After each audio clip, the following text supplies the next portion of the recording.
as we're heading into weather. What's going on, Damon? I see Rosalind there behind you, and that camera a little bit shaky, huh? It's windy outside. Yeah, I think the camera's always been moving of late. True. Every That's single true. day. Yeah, these winds. It's been windy lately. Oh, I know. The winds are just not letting us have a break. And it's a beautiful day otherwise. Again, look at how sunny and clear it is looking back toward Rosalind. But it's that wind that continues to keep us on the chilly side of things. The camera not moving as much in Hagerstown, but still a little bit of a wobble going on there as those sunny skies continue to be accompanied by the winds. And it's those gusty northwest winds that are keeping our temperatures on the chillier side. We were down into the 20s and 30s last night, and we've barely warmed up from there. 43 Hagerstown and Martinsburg, 45 Leesburg, and then you are starting to get close to 50 degrees through D.C., southern Maryland, and down south of the Interstate 66 corridor in northern Virginia. But we're not alone here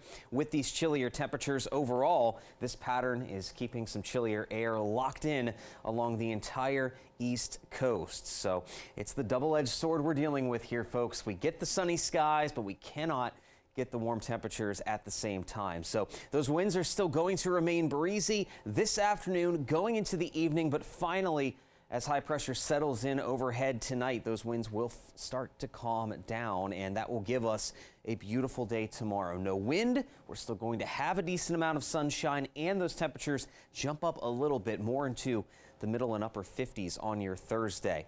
That is in advance of a messy day on Friday. We're still expecting a storm system to roll in, this time a little bit earlier in the day. That being the case, we're more likely to see a very brief wintry mix that will continue over the higher elevations, but then we do have a quick switch over to rain to the east. And then yet again, if you had a guess here with the winds starting to spark up, that's exactly what we are going to have out there as we go toward the weekend. Now let's check out those wind speeds here this afternoon. We are going to continue to see those steady wind speeds of 10 to 20 miles per hour through this afternoon going into the evening time. But watch, after we get past 5 o'clock, finally, things are going to start to calm down, and we should have fairly decent wind speeds out there on Thursday. Nothing too noticeable, if anything else. Will finally be calming things down just before we get to the end of the week. That still has an impact on our temperatures, though.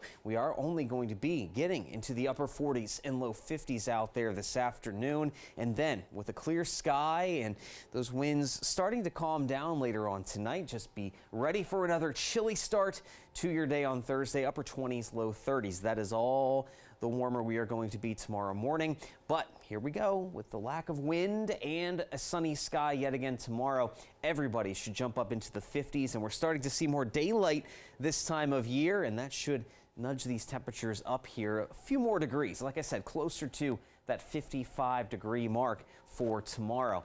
Now again, on Friday, we are likely to see a bit of a wintry mix at the start of that storm system arriving late Friday morning. A few flakes could fly just about everywhere, but it's not likely to stick as we'll switch over to all rainfall, and then it remains blustery on Saturday as we gear up for the rest of the weekend. Coming up after the break, we'll have more news and weather, so be sure to stay tuned.